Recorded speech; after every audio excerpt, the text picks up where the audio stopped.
আমন্ত্রণ জানাচ্ছি প্রবাস কণ্ঠ রাতের বুলেটিনে, powered by NZ world travels. শুরুতে জানাবো আজকের প্রধান শিরোনামগুলো। মালয়েশিয়ায় মাদক পাচারের অভিযোগে বাংলাদেশি সহ গ্রেপ্তার 2 জন। মালয়েশিয়ায় প্লান্টেশন সেক্টরে নির্বাচিত কর্মী প্রেরণে সময় পেল বাংলাদেশ।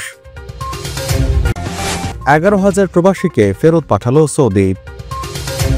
দেখছিলেন শিরোনাম, এবার বিস্তারিত।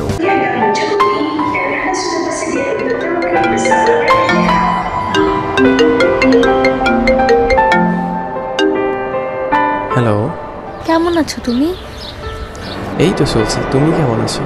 কতগুলা নতুন বছর একা একা কাটাইলাম, এবারও কি আসবা না? হ্যাঁ, আসবো। এবার এনজেটের নতুন বছরের অফারটি পেলেই চলে আসবো, আর দেরি করবো না। অফার মানে কিসের আবার অফার? এনজেড ট্রাভেলস নতুন বছরের অফারটি দিলেই সবার আগে চলে আসবো আমার প্রিয়তমাকে দেখার জন্য। সত্যি? হ্যাঁ, এবার আর নতুন বছর আমাকে ছাড়া একা কাটাতে হবে না। তাড়াতাড়ি চলে এসো কেমন?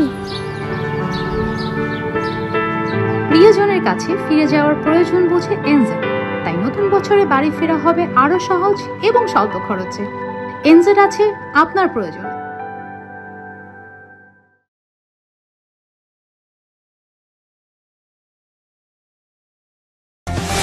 মালয়েশিয়ায় মাদক পাচারে জড়িত থাকার অভিযোগে বাংলাদেশি সহ 2 জনকে গ্রেপ্তার করেছে স্থানীয় পুলিশ। তাদের আরেকজন ইন্দোনেশিয়ার নাগরিক। তবে গ্রেপ্তারকৃত বাংলাদেশির নাম পরিচয় প্রকাশ করেনি পুলিশ। মঙ্গলবার এক সংবাদ সম্মেলনে এসব তথ্য জানান ইস্কান্দার পুতিরি জেলা পুলিশ প্রধান সহকারী কমিশনার এম কুমার হাসান। এ সময় তিনি বলেন, গত শুক্রবার 2 সন্দেহভাজন 10 লাখ টাকারও বেশি মূল্যের ইয়াবা, গাঁজা এবং বিভিন্ন ধরনের মাদক দ্রব্য সহ গ্রেপ্তার হন। গ্রেপ্তারকৃত 2 ব্যক্তি মাদক পাচারকারী দলের সহযোগী ছিল বলে পুলিশের প্রাথমিক তদন্তে জানা গেছে। কুমার হাসান আরও জানান, শহরের আশপাশে যেসব বিদেশি নাগরিক বিভিন্ন স্থানে কাজ করছেন তারাই মূলত মাদক সিন্ডিকেটের বাজার পরিচালনা করে আসছেন। এই সিন্ডিকেটের বাকি সদস্যদের গ্রেপ্তার করার বিষয়েও তদন্ত করা হচ্ছে বলে জানান তিনি। জব্দকৃত মাদকের মধ্যে রয়েছে এক্সাডেসি পাউডার, গাঁজা, ইয়াবা এবং হেরোইন। এদিকে দেশটির মাদকদ্রব্য আইন অনুযায়ী উভয় সন্দেহভাজনকে আগামী 31 জানুয়ারি পর্যন্ত 7 দিনের রিমান্ডে রাখা হয়েছে। দোষী সাব্যস্ত হলে তাদের বিরুদ্ধে আইনগত ব্যবস্থা নেওয়া হবে। মালয়েশিয়ার জোহর বারুতে এক ঝাঁক কর্মী নিয়োগ দিচ্ছে প্রাণ। মোটরসাইকেল চালনায় পারদর্শী এবং থাকতে হবে বৈধ ভিসা, অভিজ্ঞ এবং অনভিজ্ঞ উভয়ের জন্যই উন্মুক্ত। এখনই হোয়াটসঅ্যাপ করুন এই নম্বরে। মালয়েশিয়ার প্লান্টেশন সেক্টর নির্বাচিত কর্মীদের প্রেরণের সময়সীমা 31 মার্চ পর্যন্ত বৃদ্ধি করা হয়েছে। আজ মঙ্গলবার প্রবাসী কল্যাণ ও বৈদেশিক কর্মসংস্থান মন্ত্রণালয়ের উপসচিব গাজী মোহাম্মদ শাহেদ আনোয়ার স্বাক্ষরিত এক বিজ্ঞপ্তিতে এই কথা জানানো হয়। মালয়েশিয়ার প্লান্টেশন সেক্টর নির্বাচিত কর্মীদের আগামী 15 ফেব্রুয়ারির মধ্যে ভিসা প্রাপ্তি সহ সব কার্যক্রম সম্পন্ন করার জন্য বিজ্ঞপ্তিতে উল্লেখ করা হয়েছে। একজন কর্মীর জন্য সর্বোচ্চ অভিবাসন ব্যয় সরকার নির্ধারিত 78,740 টাকা ধার্য করা হয়েছে। অনুমোদিত রিক্রুটিং এজেন্ট ব্যতীত অন্য কারোর সঙ্গে প্লান্টেশন সেক্টরে নির্বাচিত কর্মীদের লেনদেন না করার জন্য বলা হয়েছে।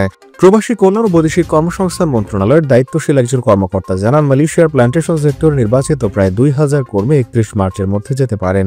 সেই লক্ষ্যে বাংলাদেশ ও মালয়েশিয়া সরকারের কর্মকর্তা পর্যায়ে কয়েক দফা বৈঠক হয়েছে। এছাড়া বিভিন্ন কারণে নির্বাচিত যে 18,000 কর্মী মালয়েশিয়া যেতে পারেননি তাদের যাতে দ্রুত সময়ের মধ্যে প্রেরণ করা যায়, 2 দেশের কর্মকর্তা পর্যায়ে তা নিয়ে আলোচনা চলছে। প্রবাসী কল্যাণ ও বৈদেশিক কর্মসংস্থান মন্ত্রণালয়ের কর্মকর্তা এ সকল কথা জানিয়েছেন। অবৈধ অভিবাসীদের বিরুদ্ধে কঠোর অভিযান চালিয়েছে সৌদি আরব। দেশটি থেকে এক সপ্তাহে প্রায় 11,000 প্রবাসীকে ফেরত পাঠানো হয়েছে। সোমবার গালফ নিউজের এক প্রতিবেদনে এই তথ্য জানানো হয়। সৌদি আরবের স্বরাষ্ট্র মন্ত্রণালয় জানিয়েছে, দেশ জুড়ে আবাসিক, শ্রম এবং সীমান্ত নিরাপত্তা আইন বাস্তবায়নের অধীনে সপ্তাহব্যাপী অভিযান চালানো হয়েছে। এ সময় প্রায় 22,555 জনকে গ্রেপ্তার করা হয়। গত 16 থেকে 22 জানুয়ারি পর্যন্ত বিভিন্ন সময়ে তাদের গ্রেপ্তার করা হয়।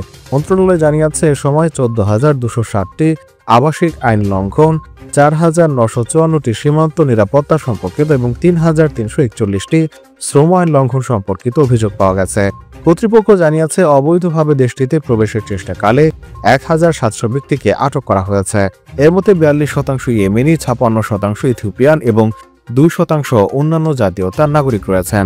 এছাড়া অবৈধভাবে সীমান্ত পাড়ি দেওয়ার চেষ্টাকালে 81 জনকে এবং অবৈধ প্রবেশ, পরিবহন, আশ্রয়দান অথবা আইন লঙ্ঘনকারীদের নিয়োগের জন্য 24 জনকে গ্রেপ্তার করা হয়েছে।